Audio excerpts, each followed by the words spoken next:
예전에는 한국 사람들이 일본 여행을 가면 가장 먼저 들르는 곳이 있었습니다.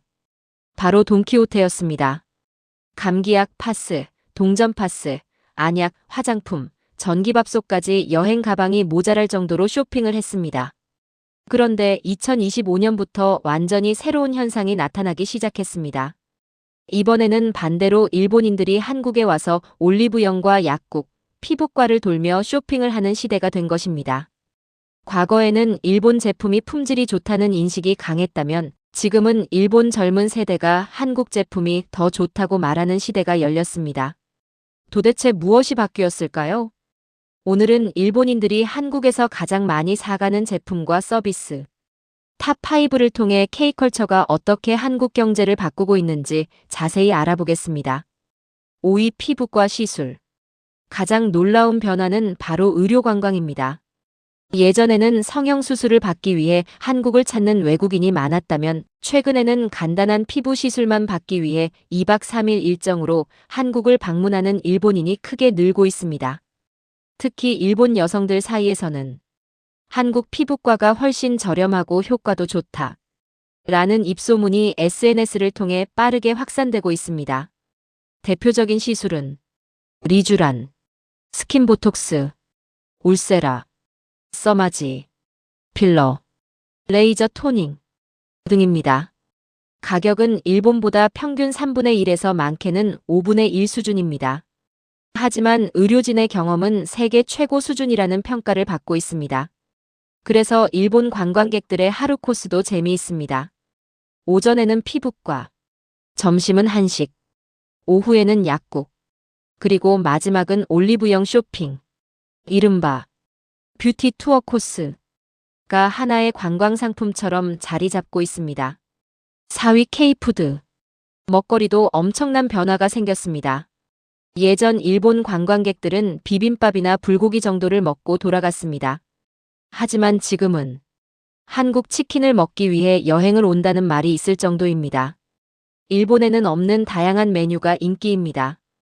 양념치킨, 간장치킨, 치즈치킨, 파닭, 마라치킨, 고추치킨, 그리고 최근에는 요거트 아이스크림 전문점인 요아정도 SNS 인증 명소가 되었습니다. 편의점 음식도 인기입니다. 삼각김밥, 컵라면, 김밥, 도시락, 디저트까지 일본 유튜버들이 하루 종일 먹방을 촬영할 정도입니다. 특히 한우 전문점은 예약이 어려울 정도로 일본 관광객 비중이 높아지고 있습니다. 먹는 것이 단순한 식사가 아니라 하나의 관광 콘텐츠가 된 것입니다. 3위 K-패션. 패션에서도 완전한 역전이 일어났습니다. 한때 일본은 아시아 최고의 패션 강국이었습니다. 하지만 지금 일본 MZ세대는 한국 브랜드를 더 찾고 있습니다. 이유는 단 하나입니다. K-팝 아이돌입니다. BTS, 블랙핑크, 뉴진스, 에스파, 세븐틴, 스트레이키즈, 아이브 등이 입는 옷이 곧 일본의 유행이 되고 있습니다. 무신사 오프라인 매장에는 일본 관광객들이 줄을 서고 있습니다. 특히 마르디 메크르디, 마리떼 프랑소와 저버, 마하그리드, 커버낫, 코드그라피, 스탠드오일 등의 브랜드는 일본 SNS에서 필수 쇼핑 리스트가 되었습니다. 일본에서는 가격이 더 비싸거나 구하기 어려운 경우가 많기 때문에 한국에서 직접 구매하는 것이 훨씬 경제적입니다. 2위 한국 약국. 요즘 명동 약국에 가보면 재미있는 장면을 볼 수 있습니다. 일본어로 적힌 쇼핑 리스트를 들고 오는 사람들이 매우 많습니다. 여드름 치료제, 흉터 연고, 파스, 감기약, 비염약, 소화제, 쌍화탕, 비타민, 인공눈물, 피부 재생 연고 등을 한 번에 수십 개씩 구매합니다. 왜 그럴까요? 첫 번째는 가격입니다. 일본보다 훨씬 저렴합니다. 두 번째는 성분입니다. 한국 제품이 유효 성분 함량이 높은 경우가 많습니다. 세 번째는 접근성입니다.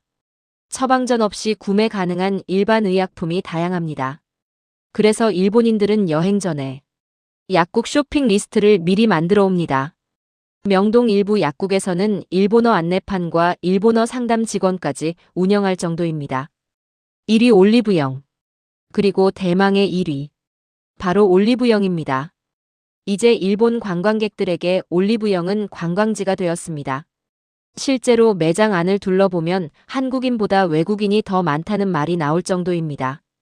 특히 일본 소비자들이 가장 많이 찾는 것은 선크림입니다.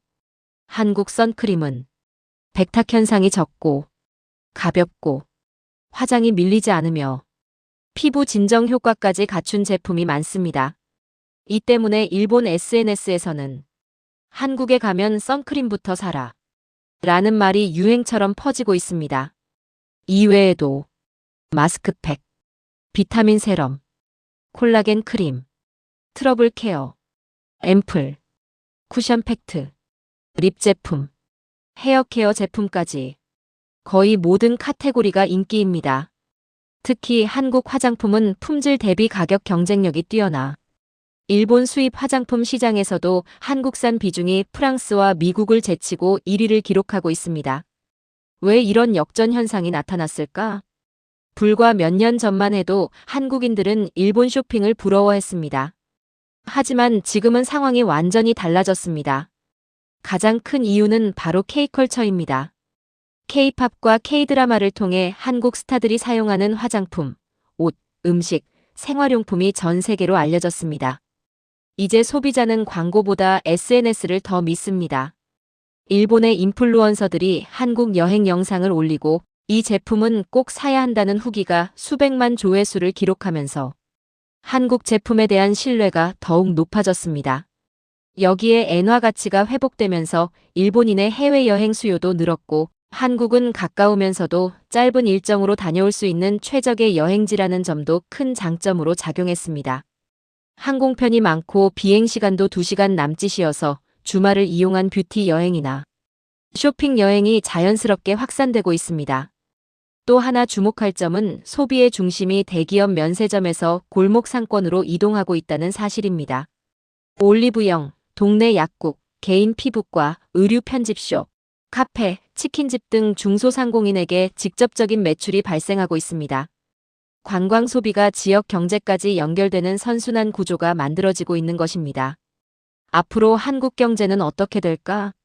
전문가들은 이 현상이 일시적인 유행이 아니라 장기적인 흐름이 될 가능성이 높다고 분석합니다. 특히 일본의 10대, 20대는 K-팝과 K-드라마를 보며 성장한 세대입니다. 이들에게 한국은 더 이상 낯선 나라가 아니라 문화와 트렌드를 가장 먼저 경험하는 공간입니다. 이들이 사회의 주 소비층이 되면 한국을 찾는 관광객은 더욱 늘어날 가능성이 큽니다. 더 나아가 의료 관광, K-뷰티, K-푸드, K-패션이 결합된 K-라이프 스타일 산업은 새로운 수출 산업으로 성장할 수 있습니다. 제품 하나를 파는 것이 아니라 한국에서의 경험 자체를 소비하는 시대가 열린 것입니다. 불과 몇 년 전만 해도 한국 사람들이 일본 돈키호테에서 쇼핑을 하며 돌아오는 모습이 익숙했습니다. 하지만 이제는 일본 관광객들이 한국의 올리브영과 약국, 피부과, 패션, 매장, 맛집을 찾아다니며 여행 가방을 가득 채워 돌아가고 있습니다. 이 변화는 단순한 쇼핑 트렌드의 변화가 아닙니다. K컬처가 K뷰티와 의료, 패션, 식품, 관광 산업으로 이어지며 대한민국 경제의 새로운 성장 동력이 되고 있다는 신호입니다.